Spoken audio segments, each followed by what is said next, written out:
महोदय, या सगळ्या प्रस्तावामध्ये होमिओपॅथिक डॉक्टरांचा जो विषय घेतलेला आहे अध्यक्ष महोदय, तो अत्यंत रास्त आहे असं माझं मत आहे. कारण कायदा या विधानमंडळानं केलेला आहे, या सभागृहानं केलेला आहे, वरच्या सभागृहाने त्याला मान्यता दिलेली.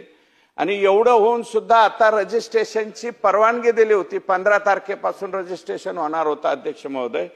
परंतु एवढं झाल्याच्या नंतर सुद्धा काही डॉक्टरांनी, होमिओपॅथिक डॉक्टरांनी 45 वर्ष, 40 वर्ष, 35 वर्ष अध्यक्ष महोदय समाजाची सेवा केली.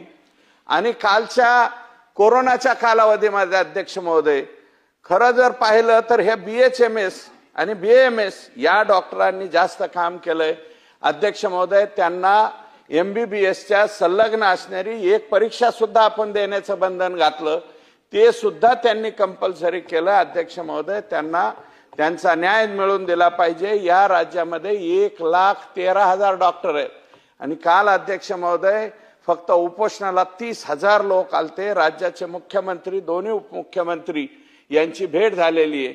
तर हा निर्णय सरकारने करावा. माननीय मुख्यमंत्री महोदयांना माझी विनंती आहे की बरेच आमदार या ठिकाणचे हे बोलू शकतात. अध्यक्ष महोदय, या ठिकाणी त्यांच्या बाबतीतला निर्णय हा तातडीने घ्यावा अशा प्रकारची विनंती आहे.